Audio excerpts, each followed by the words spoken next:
Thank you for coming, for attending this Dharma talk. Thank you for all of your help in supporting this community, both by attending, by practicing, and by financially supporting us. We need your help. Please continue if you can. This evening's Dharma talk is titled Don't Let Go, which is a talk I've given a few times. I think it's maybe number 2 or 3. Doesn't matter. It's an important topic. My understanding, it's an important one. So before I go into that topic, I'd like to thank everyone for coming, thank everyone for their participation, either in person or on Zoom, and also for those who help us financially to stay afloat. Please continue to help us if you can. Appreciate it very much. Thank you and thank you and thank you. So the Dharma talk title, Don't Let Go, is meant to address the tendency of, maybe not all of us, but some of us, to try to stop something, stop doing something, stop grasping at something. The idea of trying to manipulate ourselves in one way or another based on our preconceptions, and which, of course, the big preconception is that you are someone, that you are a singularity called me and my stuff, my ideas, what I should do, what I shouldn't do, and all of that business. So when I say don't let go, what I am saying at the same time is just observe how you hold on. Because if you try to endeavor to let go without being very, very aware of the way in which you are attached, the way in which you are clinging, the way in which you, passion, aggression, and ignorance, enter into that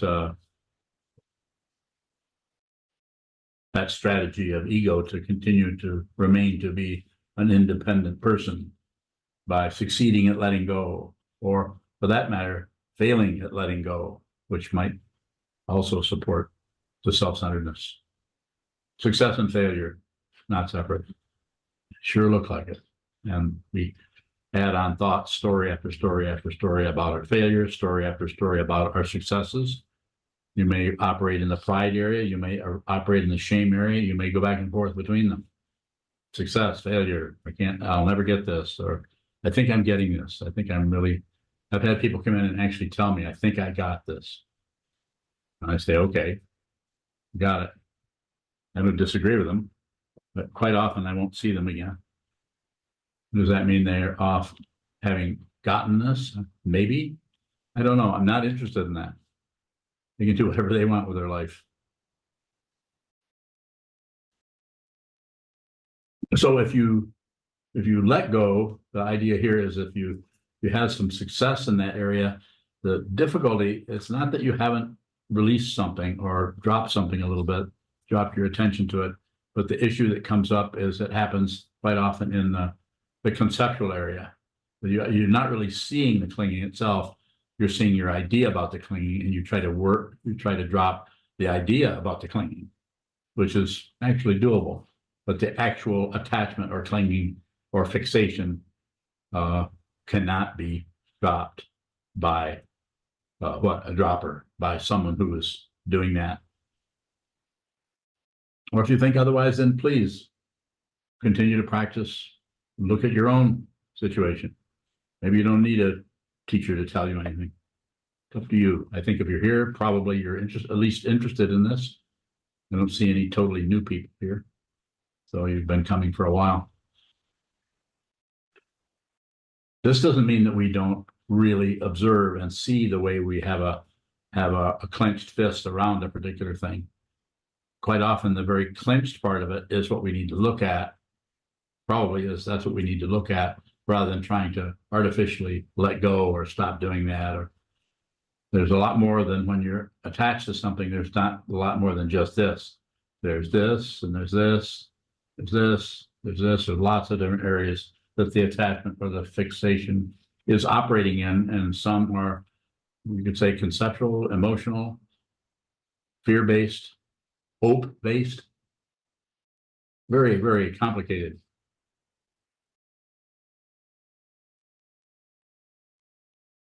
I could also say, don't hang on. If I say, don't let go. And that might bring your awareness to a dynamic that's happening in your consciousness relative to any number of things. Passion, aggression, ignorance, jealousy, envy, and so on.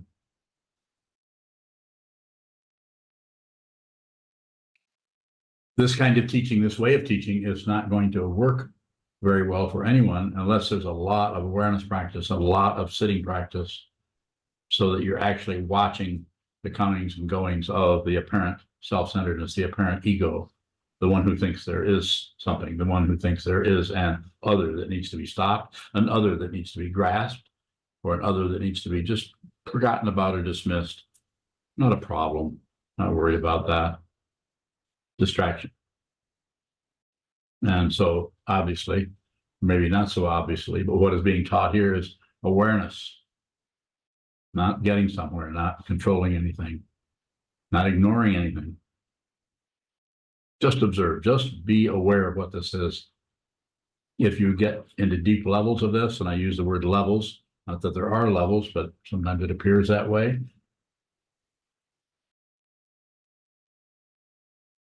You may have the feeling that you are progressing in some way. Or you may have the feeling that you're not doing so well. You need a special practice. You need something else that you can do to work with this. And perhaps you do.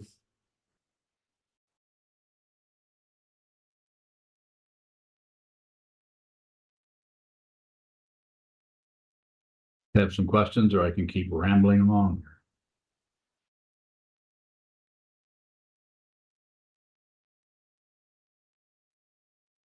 Really? No questions about this? Really? Go ahead. Mozuku bowing, should there be an intention to let go? There could be, but the intention that I would recommend is to see what is hanging on, see who hangs on, see what is being, that which you are clinging to. See that, the actual identity of what you're clinging to, and also who is clinging. It's about awareness rather than just, I'm hanging on to that, I just need to stop doing that. Continual lecture that happens every few days when you notice how much you're attached to something. And then we're able to distract. You're not really aware that you're distracting yourself from that or ignoring it, but then it comes back around, as they say, full circle, because passion, aggression, and ignorance operate that way. There's clinging, and then there's ignoring. Or possibly there's clinging, and there's real irritation and aggravation and being mad at yourself about the clinging. And then just head moves this way, your arms move this way, and then you're distracted by the color blue reflecting off in the toaster because it's a curtain in the background. You see that. And that isn't it so much, but that including that causes the whole consciousness to start to include. And so to start to include, you end up including the whole room. You will not be aware that you're doing that because there isn't any. But awareness is doing that. You've actually stepped out of the self-centeredness for a moment. It's called ignorance. And as soon as you ignore that, then that puts it in that cycle that comes back around. The next thing you know, you're attaching to something again, you're clinging again. And then you're getting mad at being because you're clinging to something. So passion, aggression, ignorance. I'm just telling a story about it based on what I have to look at. More? Mozuku bowing, is there a stepping out of self-centeredness that is not ignorance? Any stepping out of something is more confusion. Go ahead. Mozuku bowing, if we see it clearly, will letting go just happen on its own? Yes. To address the way you've asked the question, yes, just see it. Be responsible for what happens in your mind stream. That responsibility is not about a self. It's not about an ego. It's about consciousness. Whatever shows up in the mind stream needs to be there. Be respectful to the confusion. Because if you fight with it or come up with some kind of scheme where you can kind of trick yourself into being not so confused or not so clingy or not so fixated, It's not that that won't work for a while. This is why there's so many different ways of working with this that you could say are temporary. The fundamental, go ahead, you, Those are developing our passion and aggression, fundamentally forms of ignorance. just ignorance on the move. Just a way of talking about it. It's talked about that way so that we can get a feeling for when that shows up in the mind. We're shutting down on something, we're clinging to something, we're fighting with something. Those are more obvious, but there's quite a mixture going on. More?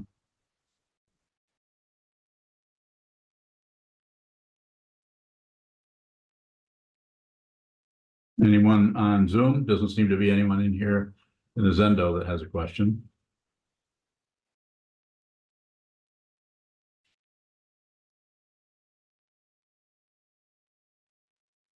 Navid Mary. Naveed, go ahead. Thank you. Is there a need to let go of what we're clinging to, No, bowing? that's exactly what I'm addressing. You can do that, and there will be a space. You can do some of that, and you might have some success there. But if the fundamental situation is still active, which it will be, which is belief in a self, belief in an other, that polarity is still there, then you might be free of that situation for weeks, maybe months. You could possibly be free of that for the rest of your life. That is a possibility. It depends on the whole dynamic around that. But it's been covered up. You have to see it so totally and thoroughly that you are complete. From the point of view of self-centeredness or ego, you are a complete loser. You have lost. If you think you're going to get some kind of a gold star for attaining realization, seeing that there's no self and no other, the very nature of seeing this is, from the relative point of view, is failure. Good question. Further, if you have it, Naveed. Navid Mary. There is an idea of having no desire to attain enlightenment. So what should we do with that? Is that a right idea of having no desire for Do you have a attaining teacher? enlightenment? Do you have a teacher? It's you. It's me? Okay, well, listen to me. Keep sitting no matter what. The desire, the lack of a desire to attain enlightenment. You stepped on this path, anything can show up. Don't step off the path. Don't do anything with it other than receive.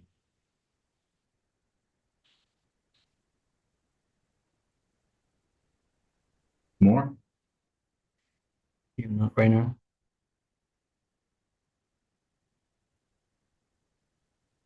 Hondo. Bang. What is important to see that we cannot do this? Bang. Why is that important? Because that addresses the fundamental belief that we are a separate being, that this body-mind complex is somebody who's succeeding, somebody who's not doing so well, somebody, we have this constant story about ourselves. And it's not that that story needs to go away, just see that it's unreal. If you see that it's unreal, you still may be irritated every day about something. The fundamental understanding is no self in the skandhas, no solid being there, and no self anywhere, no solid center anywhere. More. Bang. So we have to fail in order to, are you saying that we have to fail in order to see that there's no solid self? That would be my way of talking about it. I'm not saying it couldn't be described in a way that wouldn't be quite so negative. Probably could. Not the way it looks here. It's not, it's a spiritual path. It's not the mundane path of relative success. Relative success can be accomplished. You can get, you can go a different direction. You can leave this person, as some people have, go another way. I'm You will get my blessing if you need such a thing. I will wish you well. But that just doesn't mean I agree with you. What I'm saying is, if you listen to what I'm saying look right at the negativity without accepting it, rejecting it, or doing away with it. So you can see that not only is that unreal, but that which is observing that is unreal. The duality part of that is unreal. It's insubstantial altogether, all the way around completely. And yet it's still there. Because it is what? It's an illusion. Everywhere you look, you see the unreality of this world, of, in our case, the human realm. That it's unreal. It's there, but it's unreal. It's coming apart. Yes. What about how important is it to see, or to fail, to see that we cannot do this in order to see that this is unreal? So it's a way of talking about it. And I think I wouldn't step too far into anyone's territory and say how this is going to show up for you, but some area may relate to that or have that kind of echo of that failure situation. Like Trungpa Rinpoche said, march directly into disappointment. So the disappointment is the case. And he was saying this in the 70s. It's just another way of saying life is suffering. It's not nihilism. Nihilism is the one that covers up the truth, the fundamental truth, with some kind of eternalism or some kind of promised land. More. Say more. Ask more. You have it.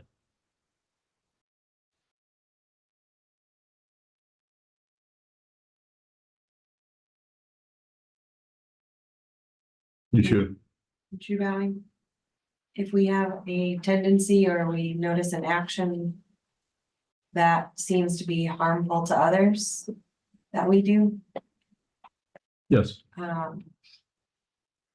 it seems tempting to try to adjust that so we're not harming others. How do we work with not letting go of that? Okay. So this is a relative, sometimes called relative bodhicitta. Look at the absolute and relative bodhicitta. Study those either in the Letitia's 7 Points of Mind Training or other places that it's taught. Trungpa Rinpoche has lots of material on that. And I've talked about it occasionally. Absolute and relative. Sambriti Satya, Paramartha Satya, Kunza, and Dundam.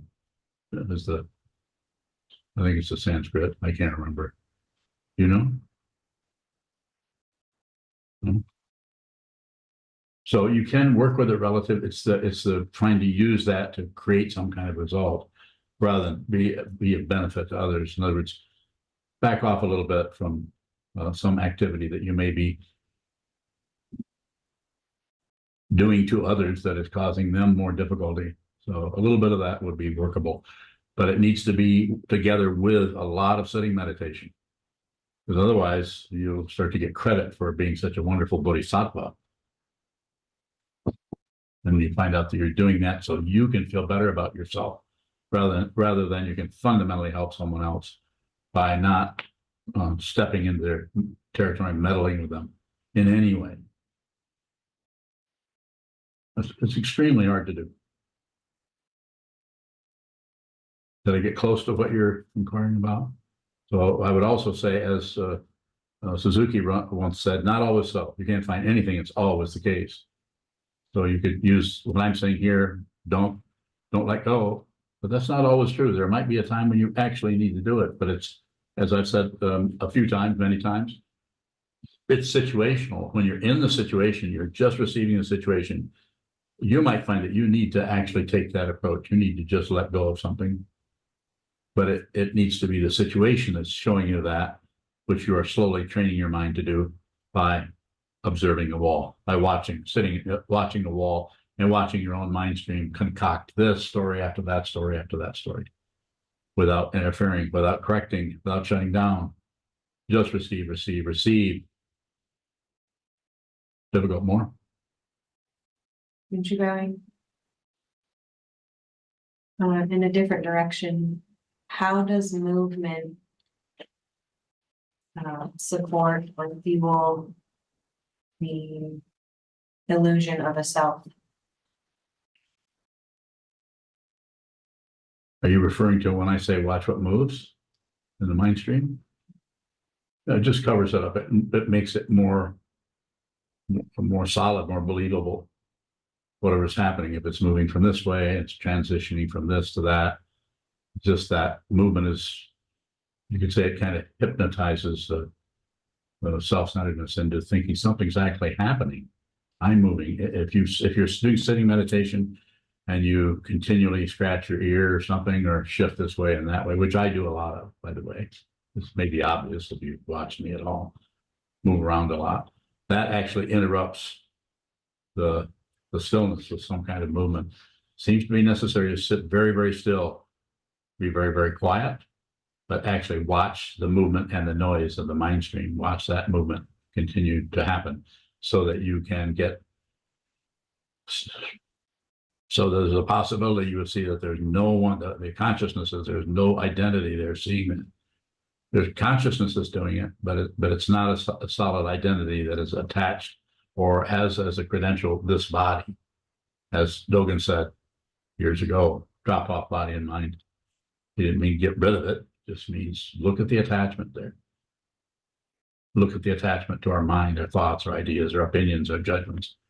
Just observe those and look at our attachment to our body as being somebody going somewhere, somebody feeling good, somebody not feeling so good. Well, Andy. What's the difference between seeing how we think we're letting go and or trying to not let go versus how seeing it on a non-thinking level? So no particular dynamic happening there other than being aware of what's happening. That puts us into a situation where the polarization hasn't got us by the throat. In other words, scaring us into grasping or scaring us into trying to let go of some kind of hope and fear. Just this word that has sometimes been used, just bear attention. You're just watching the movement. It's not like you're half asleep watching it, that you don't know what's happening. You know what's happening. You know that the red thing moved over to the left side where all the green things were. You really are very aware of what's happening. It's just that you don't impute or deposit any kind of story on top of anything. You just watch the movement. It is a process that happens to meditators where you're slowly, over time, depersonalizing the phenomenon. Whatever rises in consciousness, it might still carry a big load of emotions with it, but by looking at it without pushing, aggression, by looking at it without grasping or explaining or delineating or analyzing any of that, and by looking at it without turning away or distracting yourself into something else, just receive that. That's when it becomes a fancy traditional way of saying it's mirror-like. It starts to reflect back that which is looking at it. So the consciousness actually is starting to return to what it actually is, consciousness only, without a mirror and without an other. And this is in conceptual ways. I'm using language to talk about something I'm looking at. And what I'm looking at is not a conclusion. I haven't concluded anything. It's fresh all the time. As long as there's a living being, blood pumping here and here, then these eyes are still receiving, these ears still receiving, but it is not something else. It's just this, and it's not separate from me, from you, from consciousness only. More. Any bowing, has the thought process gone out of it at that point? Perhaps it will slow down and just be just more things arising in consciousness that won't necessarily have any need to be pushed down or any need to fluffed up or to be ignored. So the thoughts may still be tumbling along. Good question. But that's what we look for quite often is, well, if I'm doing better, then won't my negative thoughts or my negative emotions subside? Maybe they could, but it is more likely that if you're practicing in the way that I'm recommending, is that the belief in a solid self will start to come apart, and your idea of your construct of you that you possibly are reinforcing with your stories about yourself, your stories about your relationship to that person or this person, or how you don't really like this person, or what's happening in the book study. When you're talking to somebody, 3 or 4 people, 5 people, 10 people, all studying the same material, and this one person really irritates you.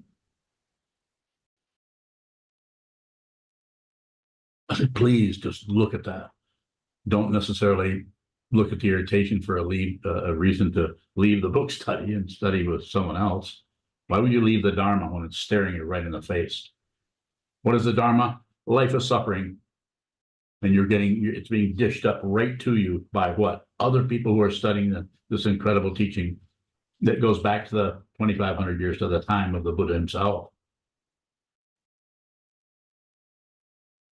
Receive, receive, receive. Everything that shows up is teaching. If you're a student, and everything you see is not separate from the awakened one. If you're a student, that doesn't mean you look at everybody and they all look like a bald-headed old man. More?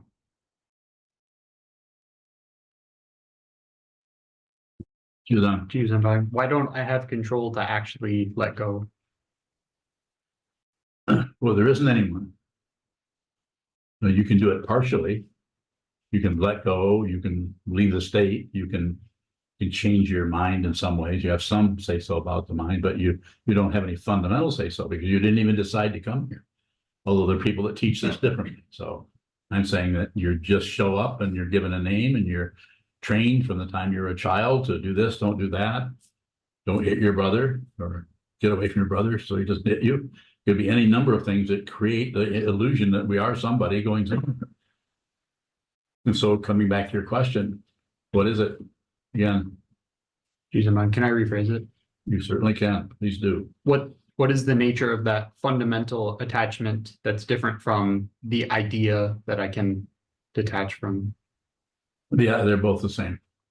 The idea that you can attach or the fundamental attachment itself. Is that what you're saying? Yeah, same thing. They're just showing up differently. It's still samsara, which depends on the illusion of something else. Something you're attached to. When you attach, you're attached to something that's unreal. It's like attachment attaching to itself. Creates an incredible illusion. Not to, this teaching was around, as I've talked about recently, I think in the book study or someplace, because I've been looking into it myself. This teaching was around hundreds of years before the Buddha showed up in the Indian Advaita tradition. So it's not new. Probably goes back even further than that.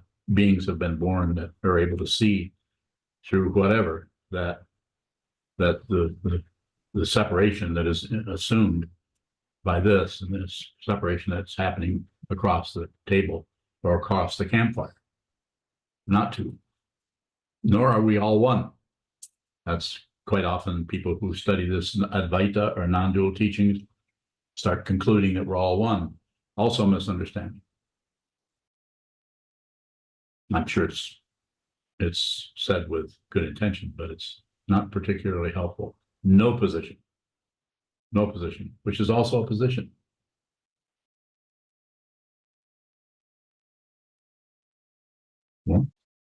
Sokuzan, I think you said that we can get rid of the idea of the attachment, but not the attachment itself.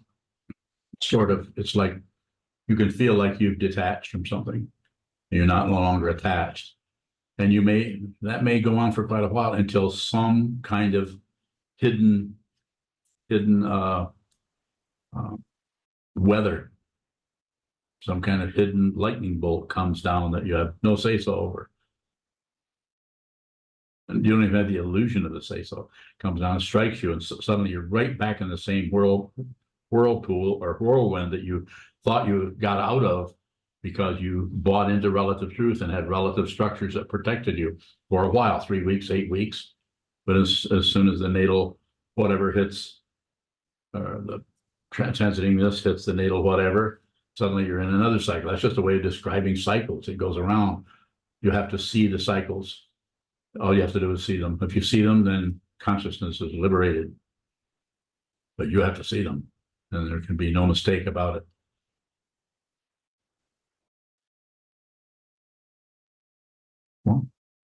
Sokuzan, so what's different about that fundamental attachment that we can't even cover it up or push it away?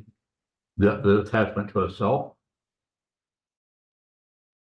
If that's what it is. there's this attachment to a self, an attachment to another. Empty of self is the teaching, and empty of other.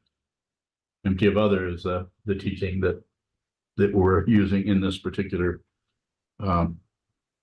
way of talking about it, that there isn't any other. What was the question? What's different about the fundamental attachment that we can't get rid of it in the way that we can get rid of the appearance of it? Because because it is fundamental, whereas the appearance of it has a relative structure that it looks like we're getting away, looks like we're improving. Like if you meditate a lot, the initial meditation, and all of you have been meditating for a few years might recognize this, is that you're starting to get more relaxed. You're starting to get less warlike. You're starting to do this and this and this. But that doesn't mean that some kind of area, that's just creating an open area. So the fundamental bullshit you're buying into can be dealt with directly. This is how people why people, new meditators, myself included, first few years, try to convince other people to meditate until you realize what you've gotten yourself into. And then you stop telling other people to meditate, because you know that when they start having trouble, they're going to come to you. And unless you're a teacher, you don't want them coming to you, because you don't know what the hell to do with your suffering. Follow me? Unless you've understood here, unless this person has completely understood, has no doubts. If you have doubts, there's work to do. When I say work, I just mean mind training. return to the same rock, the same wall, the same tree stump. Return to that. Don't maintain anything, just return. See what this is.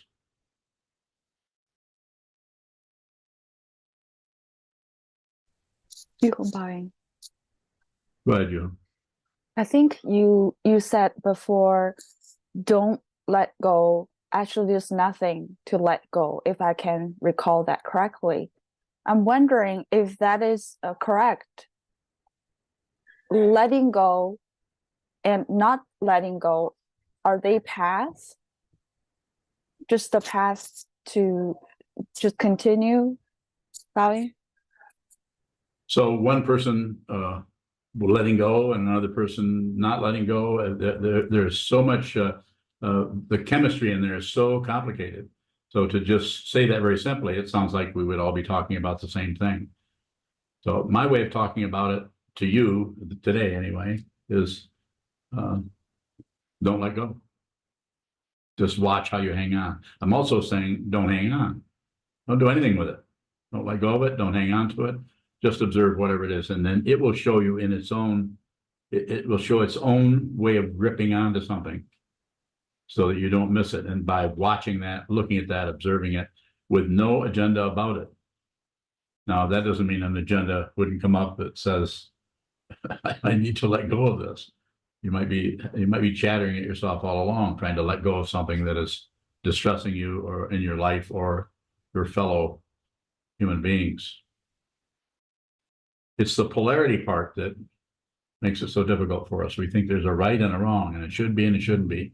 Just like we believe in life and death as being two different things. Look closely. Bowing. So regarding physical, for example, physical difficulty or physical discomfort, I feel like there's some energy need to be released or tension. How does that, is letting go, is that part of what you're talking about also? Bowing? Say more about what you're saying. You feel there's something needs to be done there.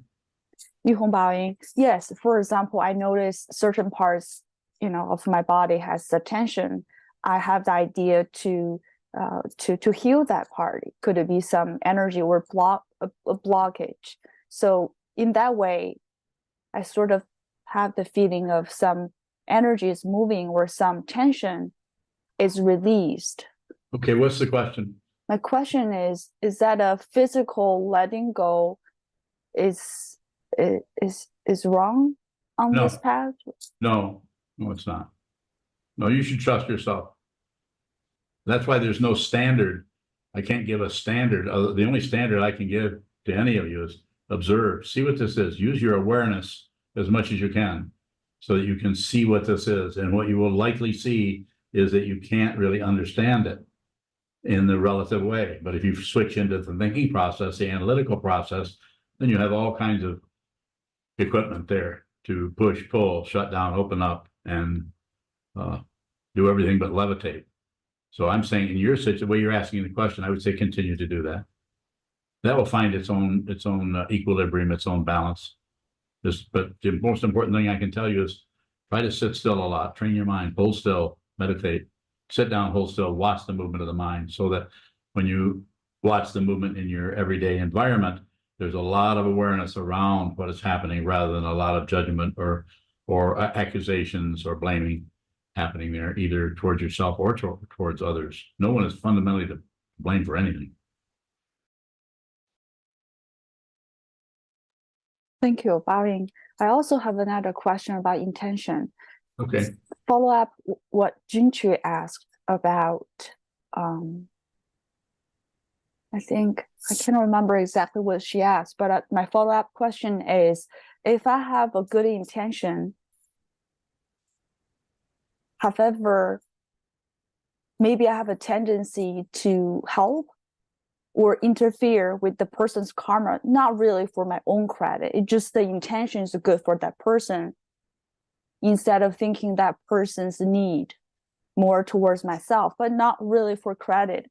I'm just wondering, is that a thing that I need to continue to do? Just have the good intention for, especially for young children? Fine. Yes. You should. Yihong, how about adults if they ask? Just more children. Fine. Yes. Further. Yeah, bowing. A question on YouTube from Thomas in the UK. Yes, Thomas. How do I receive very delusional people without anger? You might have the anger. You could limit your contact with them if that's possible, but don't eliminate it altogether. Depends on how close they are. If it's family members, it might be more difficult. But there's very situational. Keep it to a minimum. But when you are around them, if you can, don't particularly get angry with them. Be responsible for the emotions of anger if you can. Actually feel the anger. If it looks like you're going to start outflowing onto them with a baseball bat or something, or just a finger pointing or something like that, if you can, just remove yourself from it. Don't go to war with them. They're probably doing the delusional thing. Is the way people deal with their own discomfort, is to blame others, or they thrash around so much and they make other people uncomfortable, and that way they can avoid their own suffering temporarily. This eventually will come back. Anyone who's creating wars or fighting with other people, it's a big picture. It's not just a few thousand years. It's bigger than that. It's enormous. And so, is it Thomas? Yes. So less is better. Don't stop interacting, but when you do interact, just a little bit, just touch in there. And you can just be direct, be direct with them and say, I'm trying to follow what you're saying or what you're doing. So I give them a little bit of credit for doing something at all, but then leave and say, I don't want to work with your energy right now. You'll be polite if you can. If you might have to storm out of there. I don't know what it's like to be you or to be dealing with the kind of negativity you're talking about. It's very difficult for people, which I've gone into prison. Several of us here have gone into prisons, and the people who are trapped in a prison, they don't have that choice. They have people right in their face all the time, getting rid of their suffering by threatening other inmates. Very difficult for some people to just live a sane, uplifted life in there. It can't be done in the hell realm that I know of, even though we go in there to try to help sometimes. Yes. Bowing. Question from Martine in Latvia. Martine. Is realization like seeing your mundane self from non-self point of view? Non-self is not a point of view. I mean, there's a body here, but there's no particular point of view. There's a point of view in that your eyes are here and your ears are here, but there's no one home. It's just consciousness only, and it's not limited. It has no location. So I see what you're getting at, and I wouldn't go away from that completely, but to go into that is a conclusion. So I would say you don't need the conclusion. You can just be consciousness only. You can just your identity can just drop away. Your personal identity can just implode or disintegrate, or as Cohen said when he translated the Heart Sutra, falling apart, falling apart, falling apart, nothing to do, everything all at once. And just in a few words, he obliterated the self-centeredness, and he obliterated the conclusion that there's a past and a future, because there is not. There's just this, and it is completely vivid and empty. Jen Ziegler. Jen Bowing. Is it more useful to try to see the process of grasping than seeing how we are already locked in, if it's possible? I think the way I'm understanding what you're saying, I would say a little bit of that. You could go to both of them. You could go back and forth. You could just watch whatever shows up, and the process part might show up a little bit, the way in which we go in to create a story around something to solidify it and make and reinforce our fear or our hope or our anger or our pride or any of that. So we could watch that a little bit, but not to go in and deliberately try to create investigation of processes. There are people who are doing that, and they can go ahead and do that. This is something that the spontaneous realizer Byron Katie did when she had her realization, which did not come out of a sitting practice, just out of dependent origination. That particular being awoke, the way it looks to me. I never met her, but then backed up into that and tried to figure out a way to kind of logically talk you out of your self-centeredness, which was to ask 4 questions and turn it around. And it's successful to an extent. Some people that are really ready for that kind of a process. But you'll find if you study any of that she's actually recommending that people meditate too, because without some kind of strong awareness practice, the thinking process will begin to think it succeeds. Thinking of success is not success. And don't misunderstand. I'm not saying if you're doing the work and that's helpful to you, by all means, it's a very good practice, and there are pretty wonderful people that are involved in teaching that, but they may not be meditators.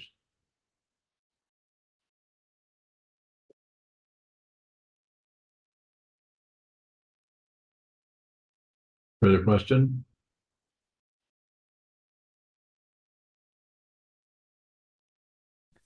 Jishin Bowing. Yes. So since you mentioned Byron Katie, I'm sometimes using when there is a thought which is extremely disturbing and it's attaching to me and it's very difficult to deal with it. Yes. I'm actually asking sometimes the question which Byron Katie recommends, is it truth? And it helps me to create a distance to it. Do you think that it may be helpful sometimes to question the crazy thoughts which are coming? Yes. Question everything, especially when it's really intense. Question it. So very good. Is it true? How do you know that it's true? What would I be without that thought? I think as it goes on, her particular instructions, and just turn it all around on its spot, on its on the point in which you're inquiring. Pretty strong practice. Jishin Bowing, thank you. Does attachment work as long as the self is not seen through? Bowing. Seems to. As long as you think there's someone who is having a particular feeling or thought or idea. The thoughts and the ideas and the feelings are fine.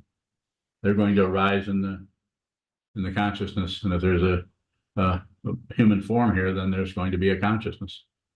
But if those thoughts and emotions and feelings arise and cannot find an identity, then they are what's been talked about in the Tibetan tradition and in other traditions too, is self-liberated.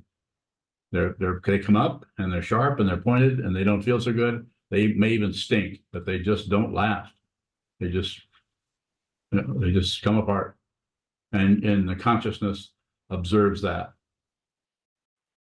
And if it's not observing that, it's probably trying to stop it, or it's trying to blame somebody else for it, or it's trying to shut down, to block it off with anything from drugs to activity to anything but feel this. Whereas one who is awake feels everything.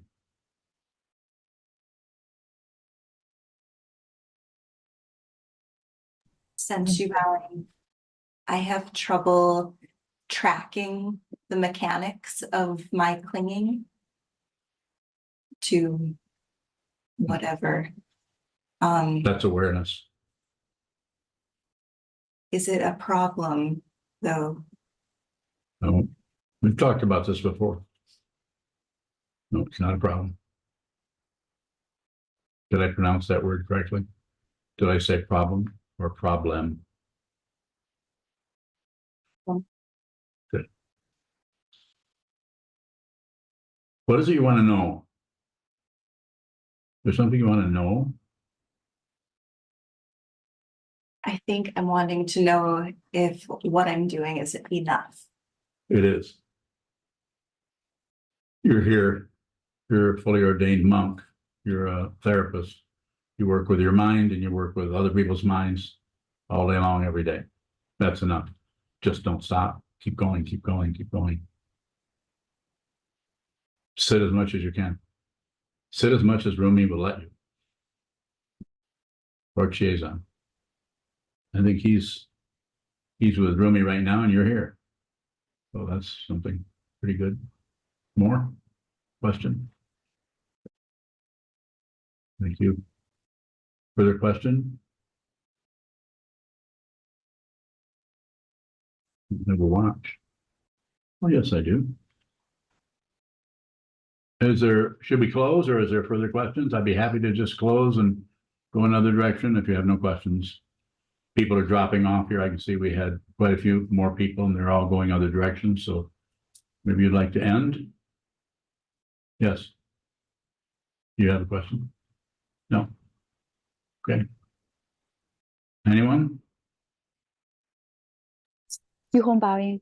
I'm also, from what you said to my question, I'm still not that clear. So just based on today's topic, letting go or don't let go.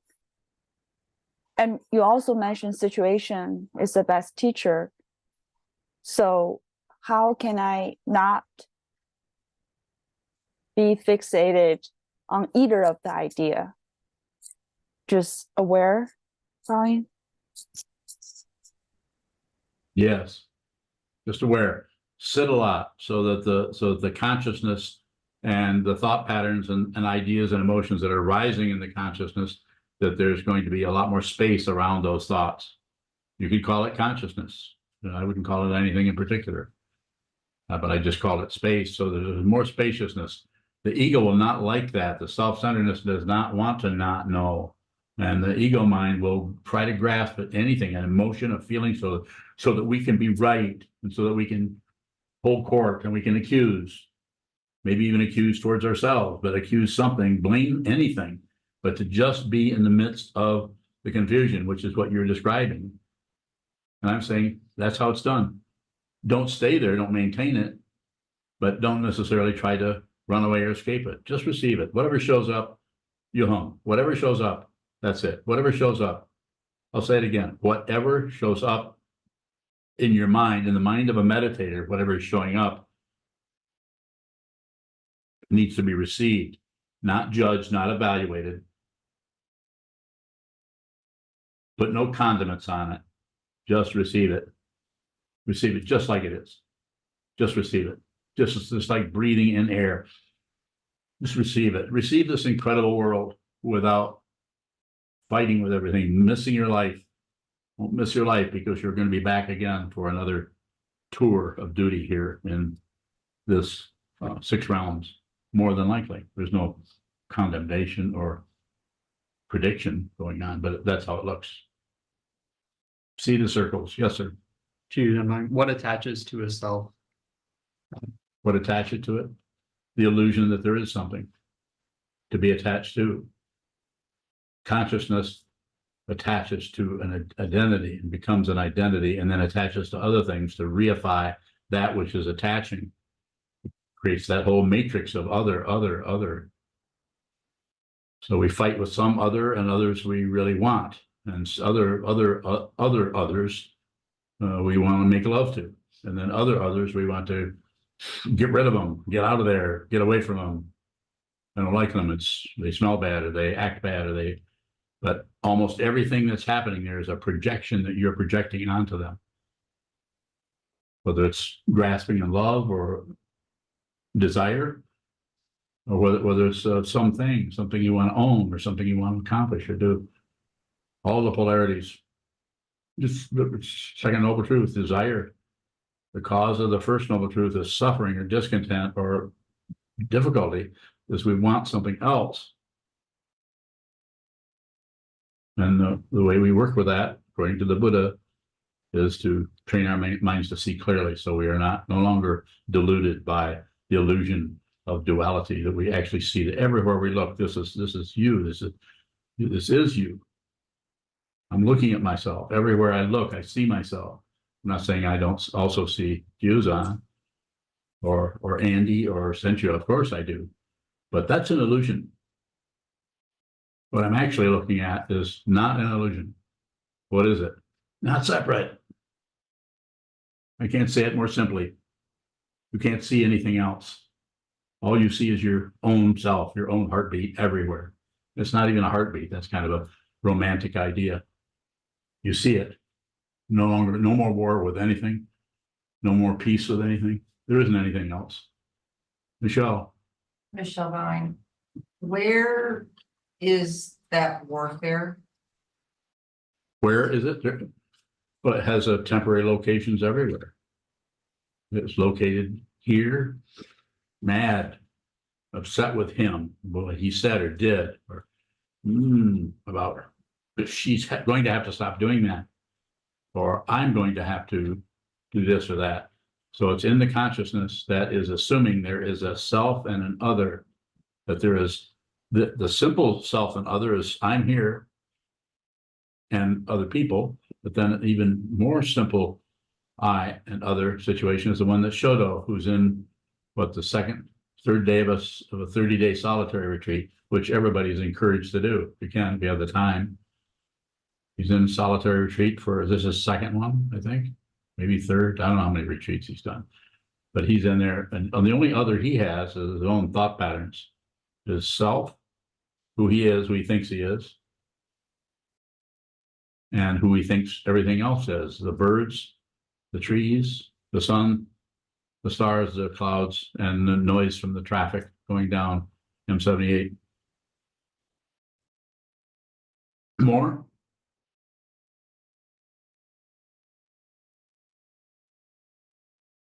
There's something else that I want to know. I'm not satisfied with that answer. Go ahead. I mean, I feel a warfare, or at odds with something, or wanting to push something away. But is consciousness at war? The consciousness that is twisted up into a ball of love and hate, grasping and rejection, and ignorance, passion, aggression, ignorance, and using the body. This body was born, and these bodies have been showing up time after time after time, but billions of them, just on this ball of dirt. Who knows? You look into the sky, who knows how many lives are showing up and dying. But just let me finish with Michelle first. More about that?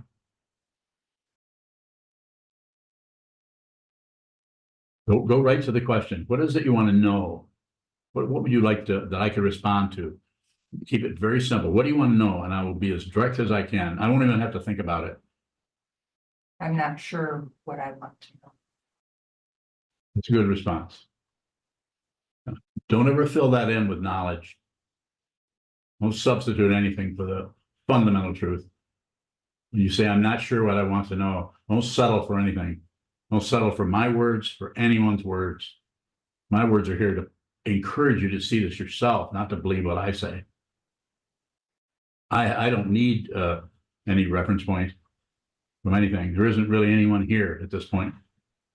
There's consciousness here, but there's consciousness everywhere. It's just the consciousness is here, there is probably, otherwise you wouldn't be here, is probably an identity with a body-mind complex. That's not happening over here. That doesn't mean that I don't get a headache.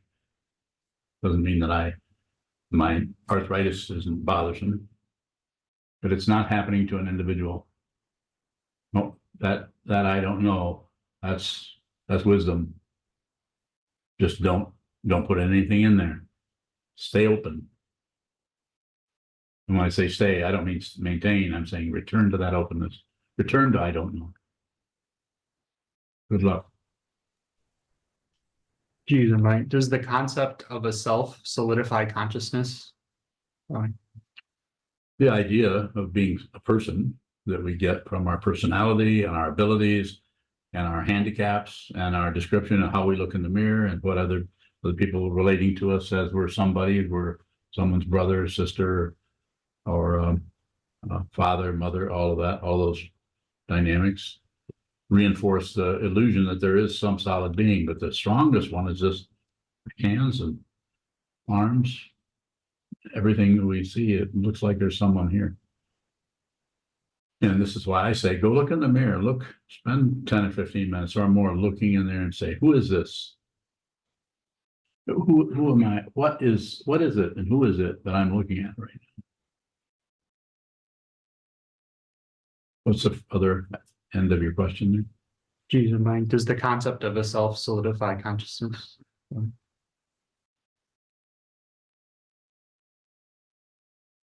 If there's clinging or if there's attachment, then yes. But if it's just a concept, then that also can be just liberated. Doesn't have to attach to anything.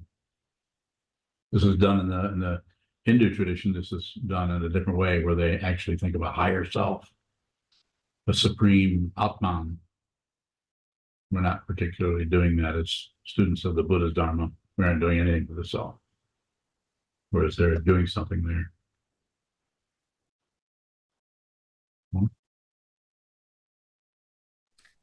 Disembowing. Kishin? What makes consciousness attaching itself mostly to negativity? What I mean is choosing everything which is in disagreement with what is. Bowing. Probably just, I don't know what answer you're kind of looking for there, but it's just fear. Fear of not knowing, fear of just an open dimension. Wanting to fill it in. Like Michelle saying, I don't know. I'm saying that, don't fill that in with anything. Just have that openness. It's like that. I don't know. More? No, thank you. Thank you. Take a final question if there is one. Otherwise, we can just head for the hills. Navid bowing. Navid. When you say there's nothing to do, does that also mean there's nothing to cling to? Yes. Yes, nothing to do.